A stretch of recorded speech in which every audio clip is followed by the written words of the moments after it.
that dismal and wretched, but it's true. So here you go. This is from the Wonderlic people. They're a commercial company that makes general cognitive ability tests, and it's often used by corporations, even though it's actually illegal. It's actually illegal to use IQ tests, but the Wonderlic doesn't promote themselves as testing IQ. I think it's general cognitive ability, which is the same thing, but whatever. The SATs, the GREs, the LSATs, all of those are IQ tests.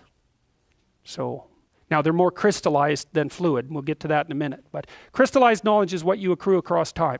So you could say that fluid intelligence is what programs your brain. It fills it with facts, let's say. It fills it with knowledge. And then, but you can get an estimate of your intelligence by sampling your domain of factual knowledge. And the reason for that is that, well, obviously, the better the programmer, the better the content. And so what that also means is that you could, if your prefrontal cortex was damaged later in life, your fluid IQ could plummet, but your crystallized IQ remain more or less intact. So even though they're not different, one produces the other, and then once the producer has produced, then the producer can disappear and you still got the encoded knowledge. So at least that's how it looks to me. So, okay, so how smart do you have to be different things in life? Well, if you have an IQ of 116 to 130, which is 85th percentile and above, so it's one person in 8 up to one person in 130, I believe is 85, 90, 95, is it 95? I think it's 95. One person in 8 to one person in 20. Then you can be an attorney, a research analyst, an editor, an advertising manager, a chemist, an engineer, an executive manager, etc. Now, that's not the high end for IQ, by the way. You know, that it can go up. Well, it can go up indefinitely, although there's fewer and fewer people as it goes up. So if you want to be the best at what you're doing, bar none, then having an IQ of above 145 is a necessity, and maybe you're pushing 160 in some situations, and maybe that's making you one person in 10,000 or even one person in 100,000. And then also, to really be good at it, you probably have to be reasonably stress tolerant and also somewhat conscientious. So, you know, people, and you think, well, why is it that smart people are at the top of dominance hierarchies? And the answer to that, in part, is because they get there first, right? I mean, everything's a race, roughly speaking. And the faster you are, the more likely you are to be at the forefront of the pack. And intelligence, in large part, is speed. That's not all of it is. So if you're moving towards something difficult rapidly, the faster people are going to get there first. So IQ of 110 to 115. So that's 85th to 73rd to 85th percentile. Copywriter, accountant, manager, sales analyst, general manager, purchasing agent, registered nurse, sales account executive. If you look at universities, the smartest people they're above this. Who are the smartest people at university? What do you think? Mathematicians, physicists and mathematicians, right. I could tell you who's on the other end, but I won't. Yeah, I'd like to though. Anyways, okay.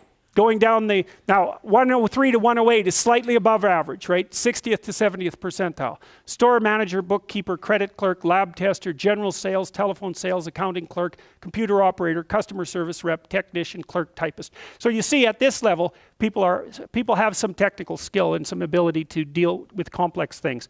Okay, that's dead average. 100 is average. Dispatcher in a general office, police patrol officer, receptionist, cashier, general clerical, inside sales clerk, meter reader, printer, teller, data entry, electrical helper. 95th to 98. Machinist, food department manager, quality control checker, security guard, unskilled labor, maintenance, arc welder, die setter, mechanic.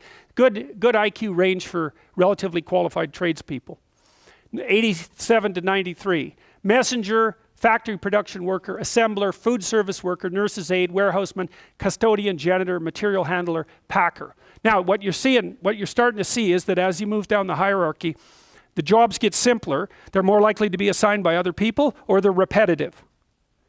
Because what IQ predicts to some degree is how rapidly you can learn something, but once you've learned it, it doesn't predict necessarily how well you do at it. And so the more repetitive jobs people with lower IQs are more suited to more repetitive jobs. Under 87, is there something? Well, no. Right. That's a big problem. And it's something our society has not addressed at all. Jobs for people with IQs of less than 85 are very, very rare. So what the hell are those people supposed to do? It's like it's 15% of the population. What are they supposed to do? Well, we better figure it out, because one of the things that's happening too is that as the high IQ tech geeks get a hold of the world, the demand for cognitive power is increasing, not decreasing, right? You want to be a teller? Well, you know, those checkout machines, they're not so simple. You want to work at McDonald's? You think that's a simple job? You don't see robots working at McDonald's. And the reason for that is that what McDonald's workers do is too complex for robots to do. So this is a discussion that no one wants to have, but that's okay. It's still a problem, and it has to be dealt with. So the US government, I think I told you this at one point already, it's illegal to induct anyone into the US Army if they have an IQ of less than 83, right? It's about 10% of the population. Because the US Army, and they've been doing IQ testing since IQ testing began, because they want everybody they can possibly get into the Army, because in peacetime, they use it as a way of moving people up the socioeconomic ladder, and in wartime, well, obviously, you need as many soldiers as you can get your hands on. And so you're not going to be any pickier than you have to be. So when the US Army says it's illegal to induct anybody into the armed forces if they have an IQ of less than 83, then you know that they've done it for absolute necessity, right? And when people have made a finding that contradicts what they want to hear and they're doing it out of absolute necessity, you can be reasonably true that it's one of those facts that just won't bloody well go away. And so you might think, well, if there's nothing for someone with an IQ of less than 83 to do in the Army, what makes you think that there's something that they can do in the general population? And then the issue is, you know, because the conservatives will say, well, they should just work harder. It's like, sorry, that ain't going to fly. And the liberals will say, well, there's no difference between people anyhow, and you can just train people to do everything. And that's wrong. So they're both wrong, and they're seriously wrong. And the fact that neither side of the political perspective will take a good, cold, hard look at this problem means that we're going to increasingly have a structural problem in our societies, because we're complexifying everything so rapidly that you can't find employment unless you're intelligent. You guys are really going to face this, you know. Lawyers are disappearing like mad. And the reason for that is, you can look it up online. Increasingly, you can do things yourself if you're smart. And so, like, the working class people have been wiped out pretty nicely over the last 30 years by automation and various other things. It's the low end of the white collar class that's coming up next. So I'm not saying that lawyers are in the low end, but low end lawyers are in the low end of the white collar class. So there's still going to be plenty of positions for people who are creative and fast on their feet and super smart. In fact, those people are going to have all the money, and that's already happening to a great degree. You know, because if you're smart and you can use a computer, you're so smart it's just absolutely unbelievable, right? And if you can't use a computer, and lots of people, and I don't mean, you know, you can open Word. That isn't what I mean. I mean, maybe I mean you can program, and if you can't program, well, you're right at the next end. So if you haven't got that with you, you're going to be left behind. What's going to happen then when that happens, when you have... Oh, a lot of them will take Demerol. That's what's happening in the United States. Yeah, it's an opiate. Yeah, so there's a massive drug problem emerging in... Under 83 or whatever, yeah. it's about 15% of the population. Yeah, no, I'm telling you, that is what's happening. They're... It seems like that percent of the population is going to increase. Yes. Drugs. Yeah. Drugs of abuse. Well, what is happening to a large degree is people drop out of the employment race. They get very depressed. They develop chronic pain problems, especially if they're men, because chronic pain and depression are very much the same thing. And then they subsist on opiates, which are subsidized by Medicaid in the US. I'm not kidding about this. This is exactly what's happening. What else is going to happen to people for whom there's nothing to do? They have a terrible time, especially if they're conscientious. That's a good question. You know, the AI guys are pushing hard on this. Hey, what's the biggest employment category?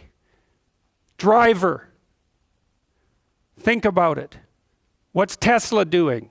What are all the AI guys working on as fast as they possibly can? Driverless cars. No problem. Except that's the biggest employment category for men. So what are those guys going to do? Yeah, they're going to sit home and, you know, be miserable with their wives and take opiates because they have chronic pain problems. Right, nasty. And you might think, well, could they think up something else to do? Well, if you have an IQ of 83 or less, you're not going to be doing a lot of thinking about something else to do. You know, that isn't how it works, because you're more of a, you're an act person, not a thinking person, roughly speaking. You know, and so if you have a task at hand, especially if you're conscientious, you can diligently go about it.